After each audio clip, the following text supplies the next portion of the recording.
Me alegra mucho poder saludarlos hoy a día de estudio bíblico. Agradezco a Dios su misericordia y su bondad para con nosotros y agradezco también a ustedes por su atención y por su oración para que esta palabra de estudio bíblico corra y mucha gente pueda escucharla y pueda ser animada, fortalecida, instruida y formada para amar, servir y seguir al Señor. Hoy quiero compartir con ustedes el capítulo 1 del Evangelio según San Juan, del versículo 35 al versículo 41.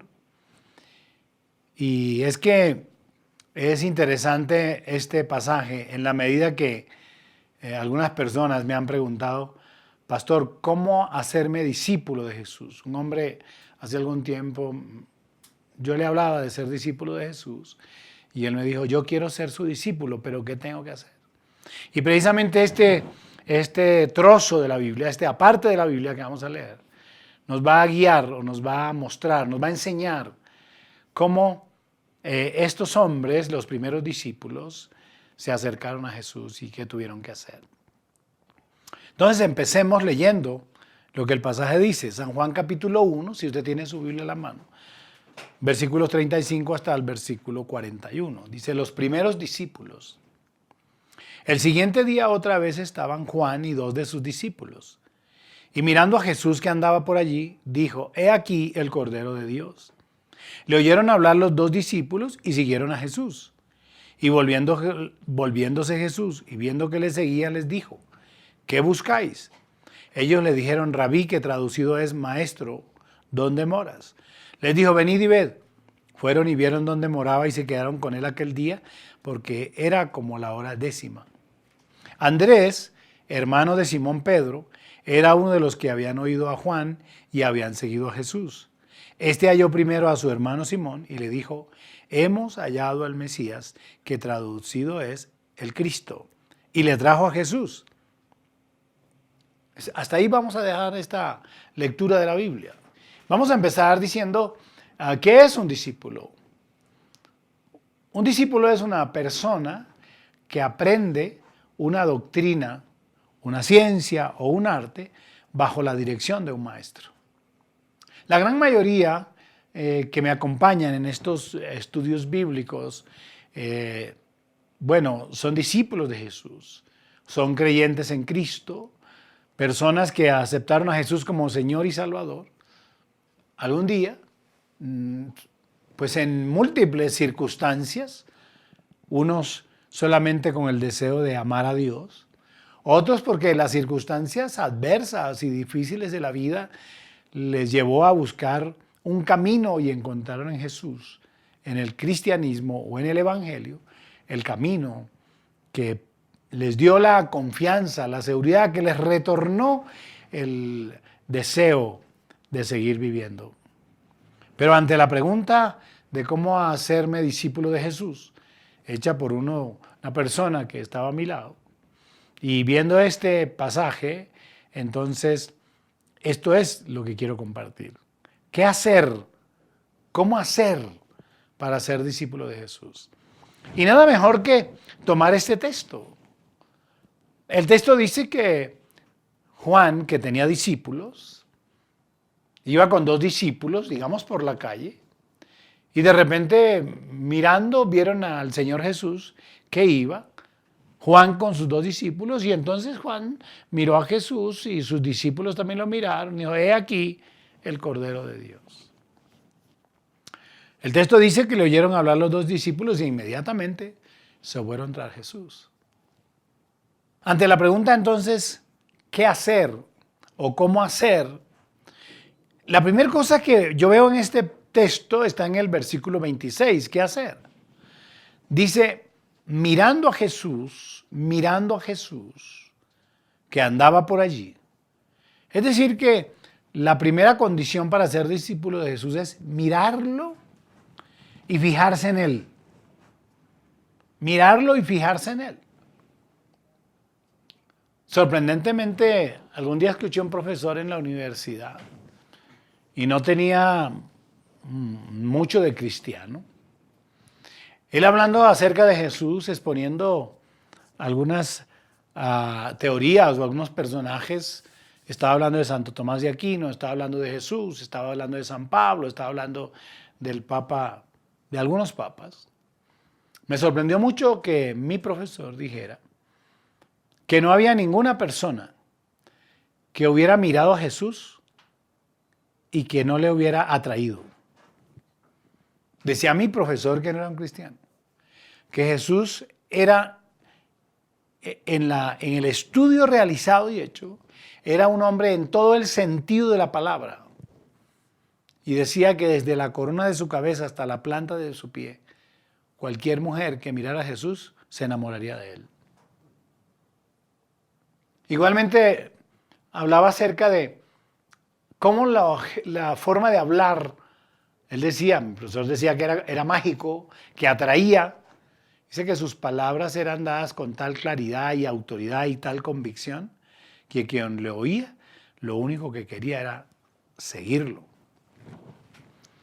Pues a mí me pareció muy curioso que él hablara de Jesús de esa manera, y luego algún día le pregunté que si él era cristiano, pertenecía a una comunidad cristiana. Dijo que no, que simplemente él veía a Jesús desde la perspectiva histórica y humana, no divina.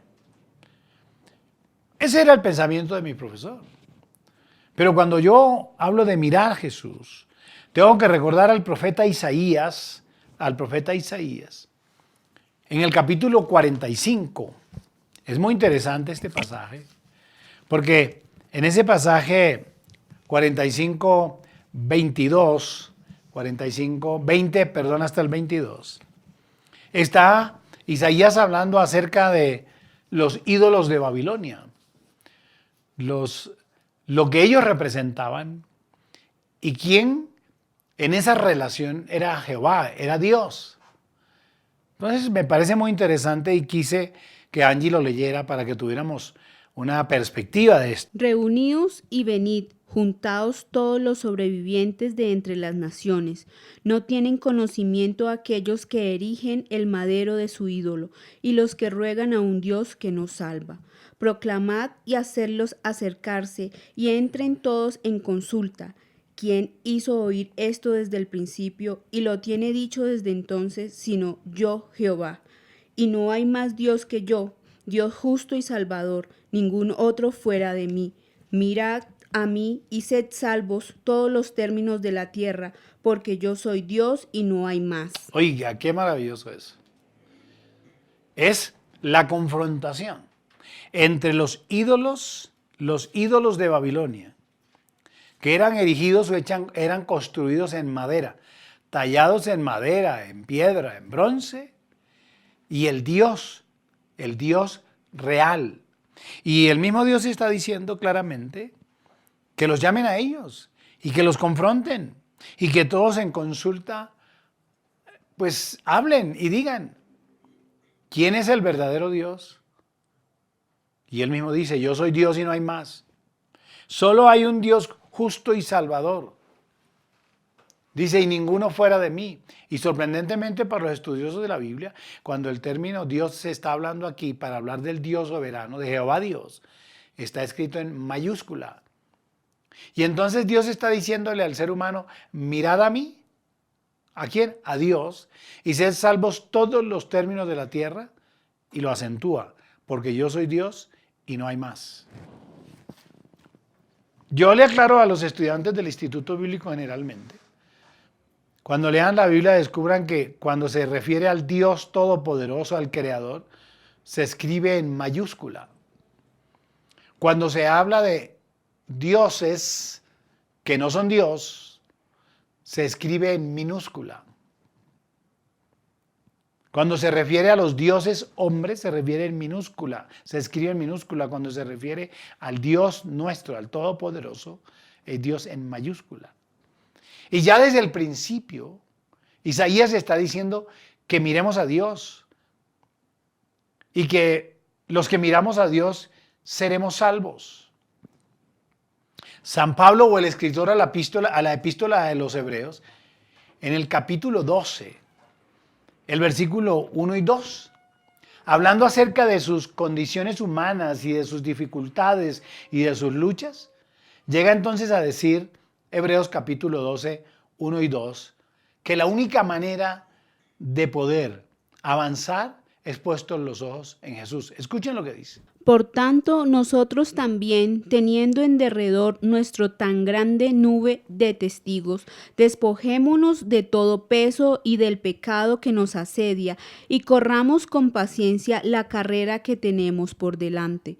Puesto los ojos en Jesús, el autor y consumador de la fe, el cual por el gozo puesto delante de él sufrió la cruz, menospreciando el oprobio, y se sentó a la diestra del trono de Dios. Escuchen eso. La única manera de poder avanzar en nuestra vida es puesto los ojos en Jesús. ¿Y quién es entonces, dice Hebreos, puesto los ojos en Jesús? ¿Quién es Jesús? El autor y consumador de nuestra fe, el autor de nuestra vida, la esperanza de nuestra razón es Jesús. Entonces, fijarse en Jesús, ¿qué es lo que hacen estos discípulos? Fijarse en Jesús, fijarse en Él es querer conocerle. Fijarse en Él es querer escudriñar lo que Él es.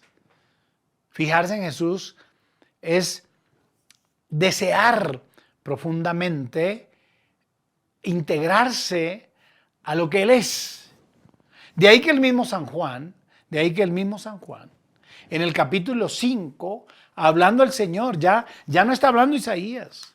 Ya aquí no está hablando el escritor de la carta a los Hebreos. Aquí está hablando el mismo Señor Jesús. Escuchen lo que dice Juan 5:39. Escudriñar las Escrituras, porque a vosotros os parece que en ellas tenéis la vida eterna, y ellas son las que dan testimonio de mí. Eso es lo que dice. Escudriñen las Escrituras. Porque a ustedes, estaba hablando a los judíos, les parece que en ellas tienen la vida eterna. Y ustedes tienen que saber que las Escrituras, desde la antigüedad, están dando testimonio de mí. Entonces, ¿qué es lo primero que hay que hacer para ser discípulo de Jesús? Mirarlo. Nadie que miró a Jesús jamás,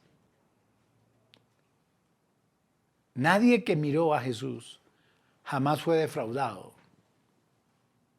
Recuerden ustedes, solamente Pedro hundiéndose en el mar, quitó la mirada de Jesús y estaba hundiendo. Solamente por mencionar algo.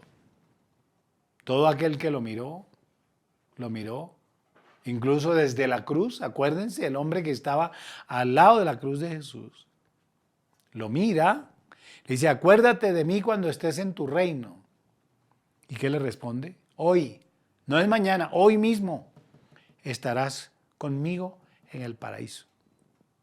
Mirar a Jesús y fijarse en Él es la mayor experiencia que puede tener cualquier ser humano. Y el mirarlo va abriendo la puerta para llegar a ser su discípulo. Vamos a un segundo asunto. El versículo 37 dice que estos discípulos que estaban con Juan le oyeron hablar. Dice, le oyeron hablar los dos discípulos y siguieron a Jesús. ¿Saben? Las palabras de Jesús siempre fueron llenas de amor. Las palabras del Señor Jesús siempre fueron llenas de misericordia y de compasión. Las palabras de Jesús siempre produjeron vida. Cuando el Señor Jesús le dice a la viuda de Naín, no llores, cualquiera diría, se aterraría. ¿Cómo que le va a decir que no llores si acaba de morir su único hijo y ya su esposo murió hace algún tiempo? ¿Saben por qué le dice no llores? Porque él tenía el poder para darle la vida y le volvió a su hijo resucitado.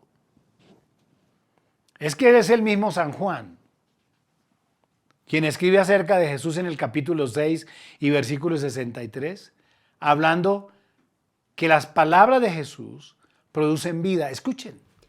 El Espíritu es el que da vida, la carne para nada aprovecha. Las palabras que yo os he hablado son espíritu y son vida. Escuche, las palabras de Jesús son espíritu y son vida.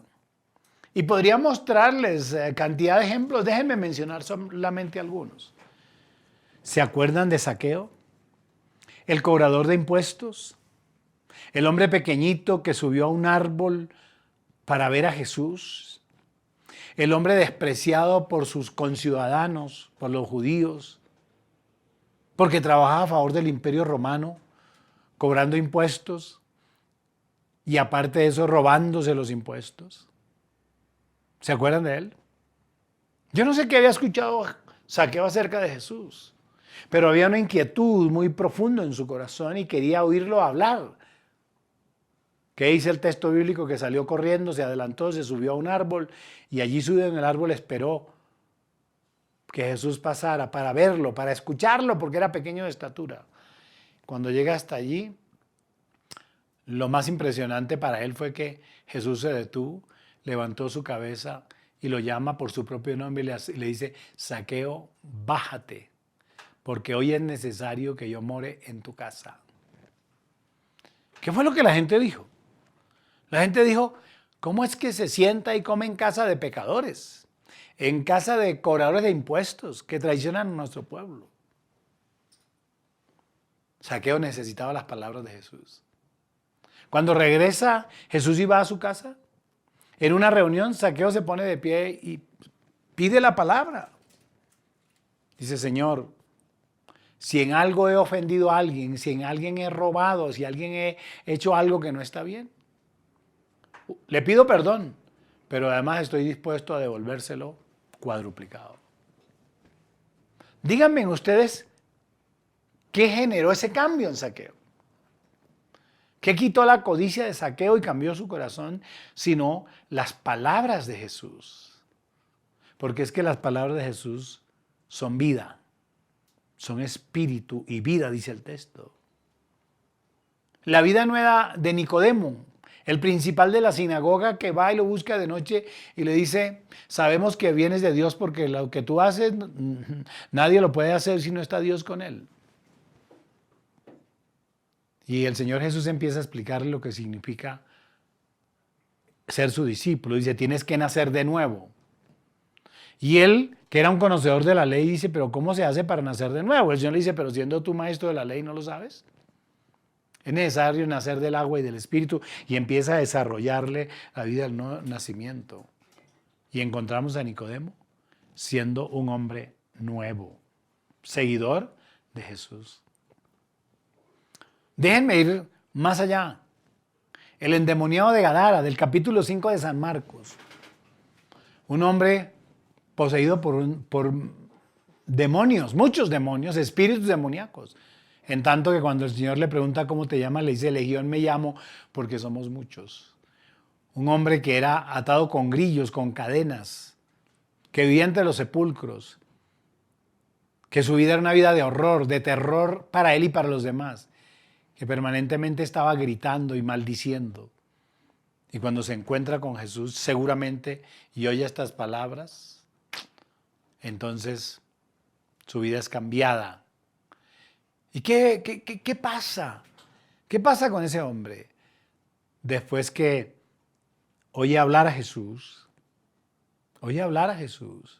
su vida cambia. Su vida cambia de tal manera que ahora quiere convertirse en un seguidor de Jesús. Y para abreviar el asunto, San Marcos capítulo 5, versículo 15 y 16, escuchen lo que sucedió en este hombre y lo que él ahora quiere hacer. Vienen a Jesús y ven al que había sido atormentado del demonio y que había tenido la legión sentado, vestido y en su juicio cabal. Escuchen eso. ¿Cómo lo encuentran ahora? El que gritaba, el que rompía las cadenas, ahora está bañado, vestido y en su juicio cabal.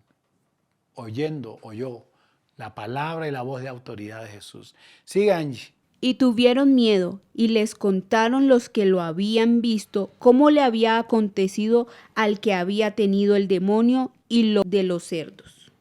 Escuchen eso, una experiencia tremenda, producto del cambio de vida generado por escuchar, por oír la voz de Jesús. ¿Y cómo les parece, por último, la resurrección de Lázaro? La muerte del amigo de Jesús, su hermana confundida, mucho dolor, la gente diciendo, pues, era su amigo y lo amaba porque Jesús lloró, dice San Juan capítulo 11, versículo 35. Y va hasta allá, hasta el sepulcro. Señor, le dice la hermana, si hubieras estado aquí, mi hermano hubiera resucitado, no hubiera muerto.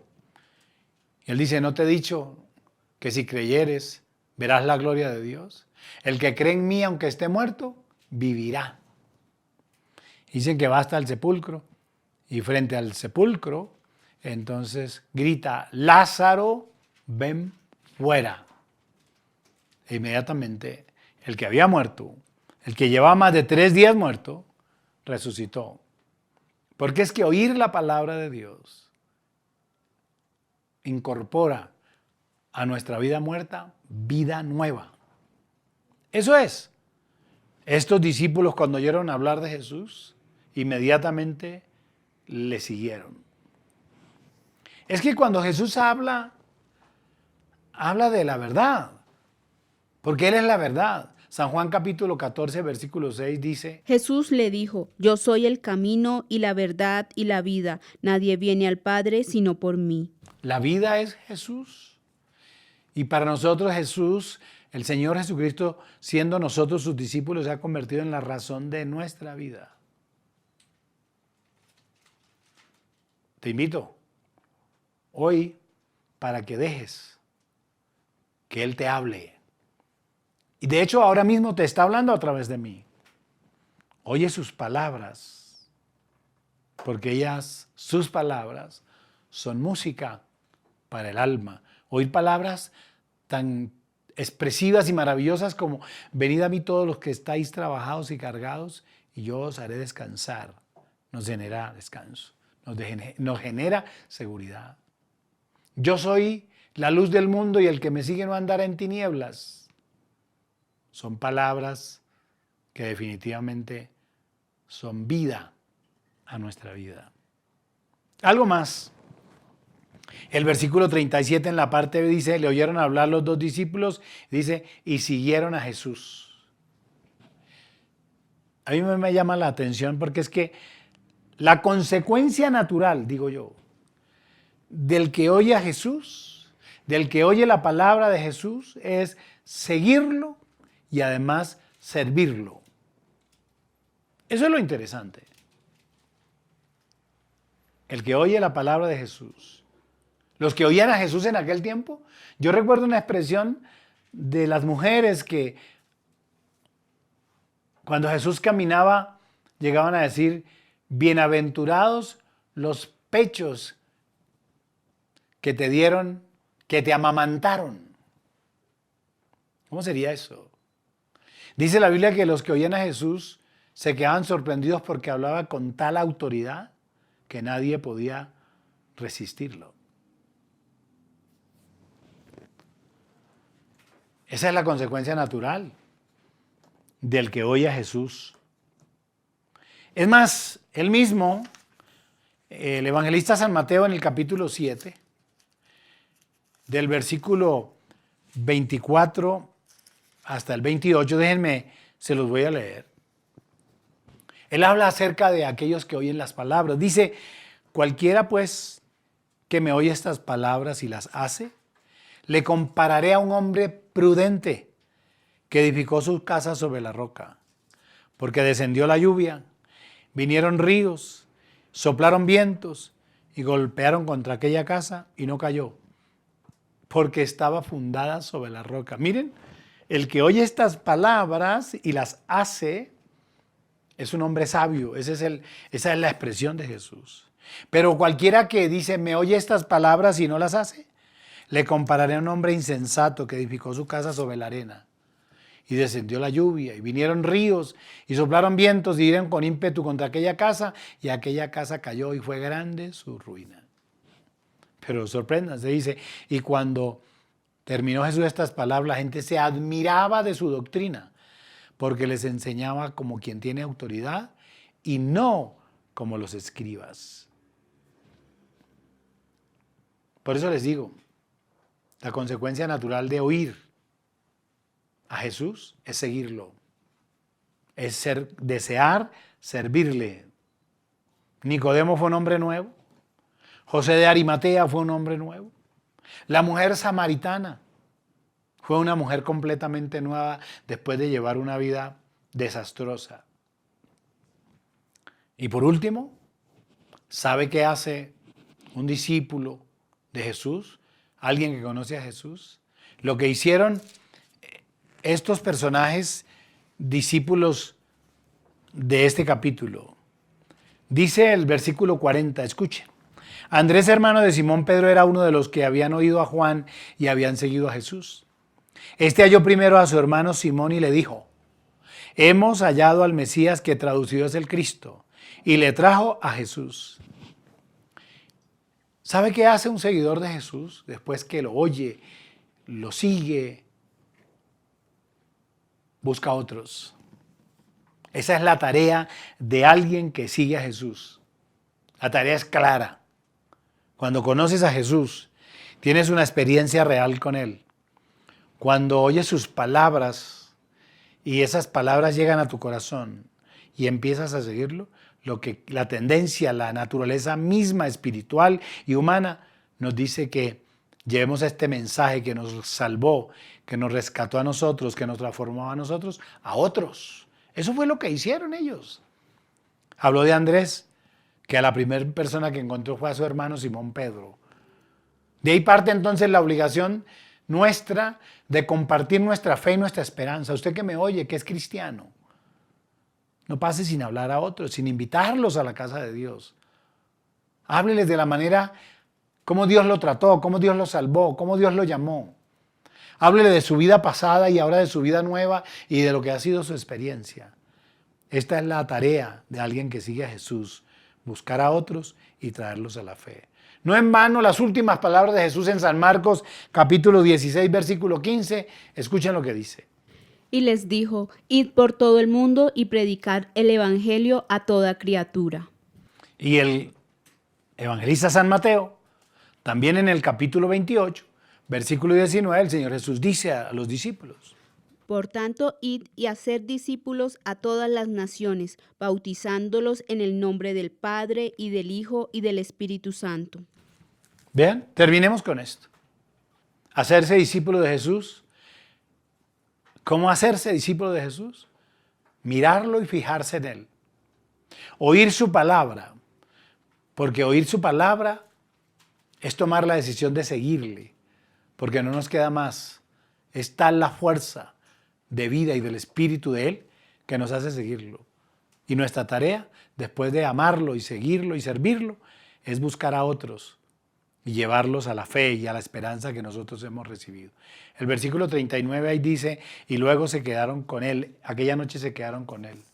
Nosotros estaremos con Él en el cielo y en la eternidad, en la morada que ya está preparada para nosotros, según dice San Juan capítulo 14, versículo 1 hasta el 3. Los bendigo a todos, que Dios los guarde. Espero que nos podamos ver el próximo miércoles. Bendiciones, que descansen. ¿Quieres apoyar nuestro ministerio? Ahora puedes hacerlo en línea a través de nuestras cuentas. En el Banco Caja Social, cuenta corriente número 21 004 06 7785. 21 004 06 7785. O en Bancolombia, cuenta de ahorros número 912 00 07 03 19. 912 00 07 03 19. Más bienaventurado es dar que recibir. Hechos 20:35.